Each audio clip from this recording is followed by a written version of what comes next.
Assalamualaikum warahmatullahi wabarakatuh. Eh, Sebelumnya terhormat kepada Ibu Konita selaku dosen dan kepada teman-teman semua. Perkenalkan sebelumnya dengan saya Cut Safira dari kelas karyawan Prodi Akuntansi Bakri, yang mana pada kesempatan kali ini saya ingin mencoba menjelaskan keterikatan eh, antara keaktifan atau kehadiran kuliah terhadap nilai UTS dengan melakukan metode uji regresi. Terima kasih. Baik, pada bagian pertama ini saya memiliki sebuah tabel yang mana terdapat 20 responden. Di tabel-tabel ini kan sudah terlampir berapa jam mereka masuk dan berapa pula nilai UTS-nya.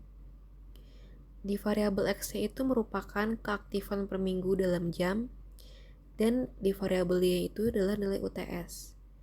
Dan saya ingin mencoba menguji menggunakan 6 uji metode regresi, mencari tahu apakah ada pengaruhnya antara keaktifan siswa terhadap nilai UTS, dengan harapannya semakin sering dan rajin kita hadir ke dalam perkuliahan, semakin tinggi pula skor yang akan kita dapatkan di saat UTS nanti. Selanjutnya itu saya pertama mencoba mencari nilai maksimal.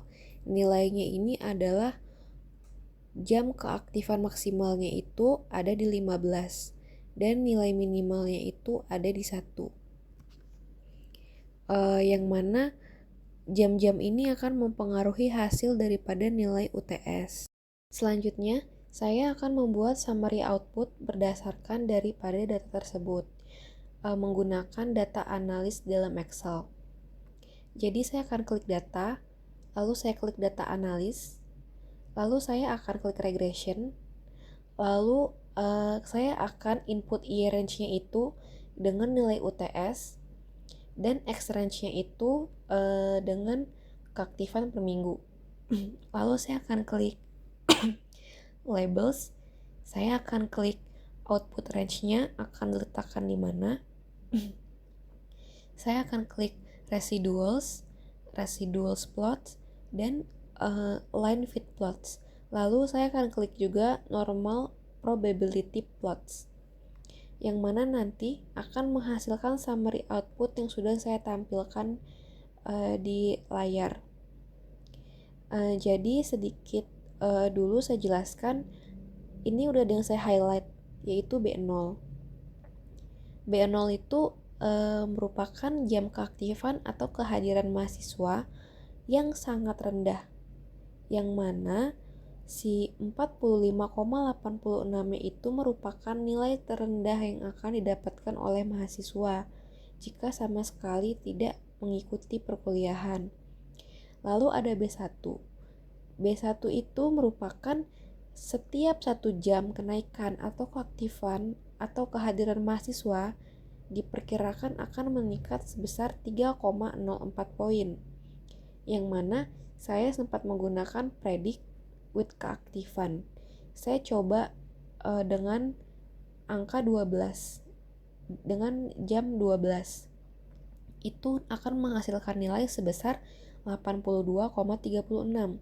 Kalau jamnya saya coba tambah lagi menjadi 13, itu akan menghasilkan 85,40. Lalu 85,40 dikurang 82,36 akan menghasilkan 3,04. Itu merupakan B1, yaitu kenaikan setiap 1 jam itu akan menghasilkan skor sebesar 3,04 tersebut. Lalu selain itu terdapat juga ada chart, 3 chart ya. Ada residual plot, normal probability plot, dan juga scatter. Untuk residual plot bisa dilihat ini garisnya stabil lurus. Kemungkinan itu berarti menandakan hubungannya positif atau signifikan. Lalu ada juga scatternya. Scatternya ini dari atas terus menanjak ke atas dengan garis yang lurus. dan skaternya itu mencapai dengan 1. Berarti menandakan bahwa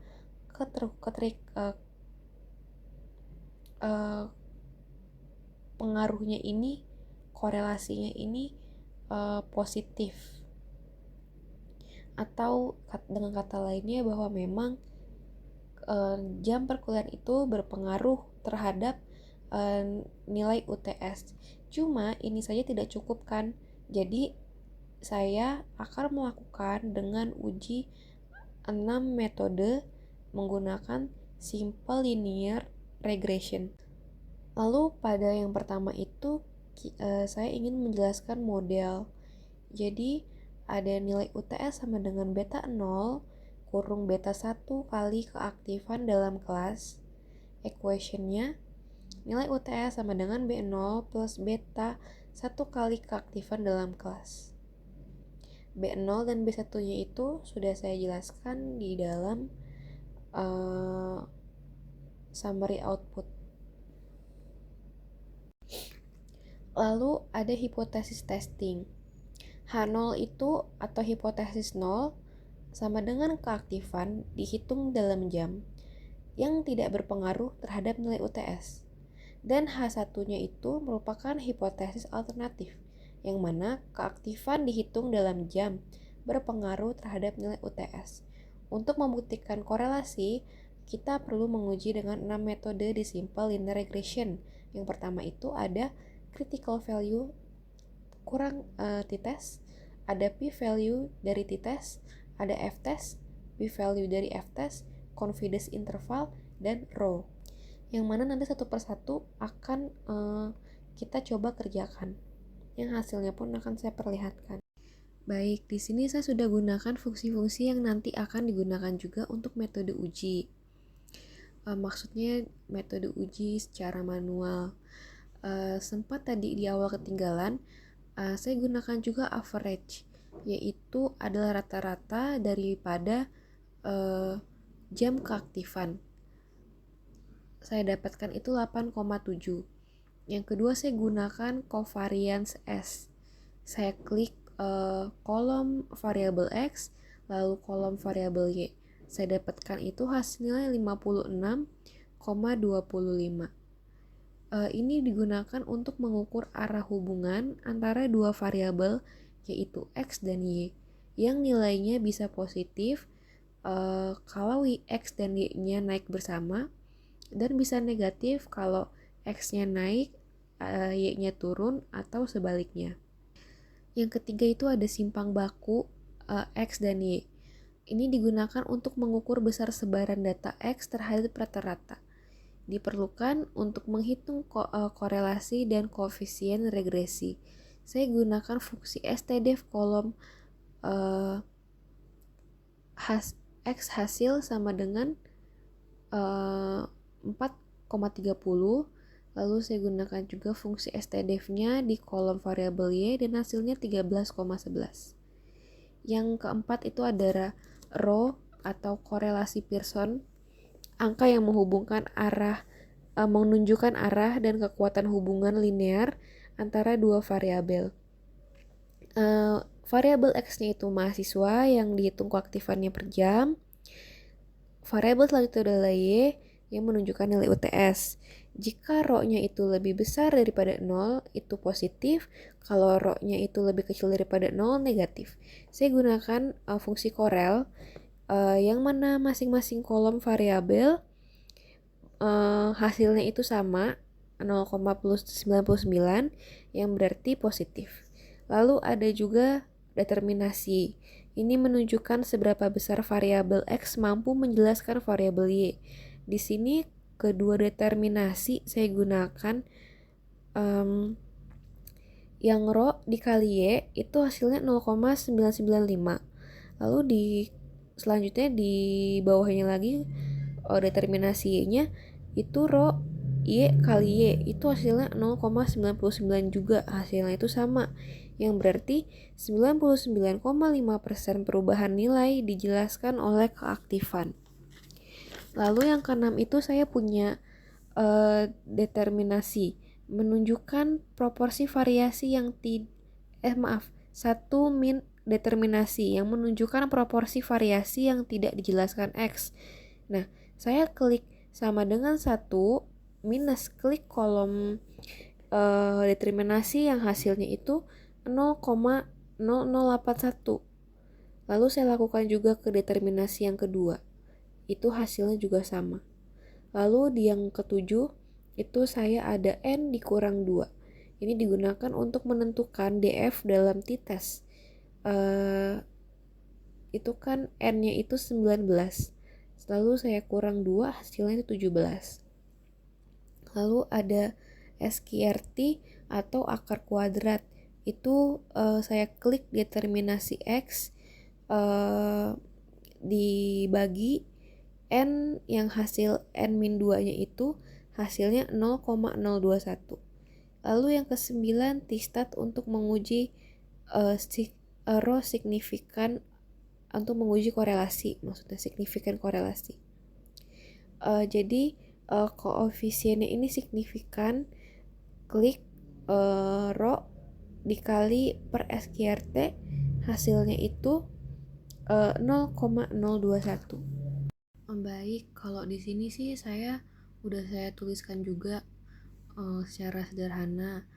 Ya, metode tes satunya itu kan T critical value dari tabel distribusi dengan tutel sama dengan 0,025 dan DF-nya itu 17. Diperoleh dari critical value-nya itu 2,110. Lalu ada tes statik dari output regresi. Tes statik untuk variabel keaktifannya itu saya dapat 43,664. Interpretasinya karena t-statnya 2,110, maka H0 ditolak. Kesimpulannya, terdapat bukti statistik yang sangat kuat bahwa keaktifan mahasiswa per minggu secara signifikan berpengaruh terhadap nilai UTS. Semakin aktif mahasiswanya, maka semakin besar kemungkinan mendapatkan nilai yang lebih tinggi. Ada metode tes 2-nya, itu p-value. Untuk B1 keaktifan dihitung jam sama dengan 0. Karena p-value-nya lebih kecil daripada tutel, maka H-nya ditolak. Kesimpulannya, ada pengaruh signifikan antara cara belajar dan prestasi akademik. Lalu ada metode tes 3, yaitu F statistik dari output regresi dibagi F sama dengan 1,90. F kritisnya dengan DF1 sama dengan 1 dan DF2 sama dengan 17. Pada tutel sama dengan 0,05. Nilai F kritis dari tabel F adalah sekitar 4,45. Kesimpulannya, model regresi secara keseluruhan signifikan. Dengan kata lain, keaktifan mahasiswa per minggu secara bersama-sama menjelaskan variasi nilai UTS secara kuat dan bermakna secara statistik. Lalu ada metode tes 4, significance F dari output ANOVA dibagi significance F sama dengan 0,00. Interpretasi karena signifikan F 0,00 kurang daripada tutels 0,05, maka H0 ditolak. Kesimpulannya, terdapat bukti yang kuat adanya variasi keaktifan dalam kelas terhadap hasil nilai UTS. Metode tes kelima itu ada rumus confidence interval. Untuk B1 dibagi CI sama dengan B1 yang kurang lebih T kritis kali standar error B1. Dari output regresi untuk variabel cara belajar, B1-nya itu 3,04, standar errornya itu 0,06, T kritisnya itu 2,110. Perhitungan LCL atau lower confidence limit itu 3,041272 dikurang dalam kurung 2,110 kali 0,06952 sama dengan 2,894. Lalu perhitungan UCL-nya, upper confidence limit 3,041272 ditambah dalam kurung 2,110 dikali 0,69652 dalam kurung tutup kurung sama dengan 318. Interpretasinya, interval kepercayaannya itu kan 2,894 dan 3188. Berarti sifatnya positif, menunjukkan bahwa pengaruh keaktifan terhadap nilai UTS signifikan secara statistik bersifat positif. Metode tes ke-6 atau terakhir itu ada nilai korelasi dalam kurung multiple R dari output regresi dibagi multiple R sampai dengan 1,00. Rumus uji untuk koefisien korelasi dibagi T sama dengan R kali akar dalam kurung N min 2 tutup kurung dibagi akar 1 min R pangkat 2. Perhitungannya itu N min 2 itu sama dengan 17, R2 nya itu sama dengan 0,996, akar 17 itu merupakan 4123. Jadi akar dalam kurung 1 min 0,996 sama dengan akar 0,00 tutup kurung sama dengan 0,894, maka 0,996 kali 4123 dibagi 0,0894 itu hasilnya 45,94. Interpretasinya karena nilai T hitung sama dengan 45,94, T kritis 2,110, maka H0 ditolak.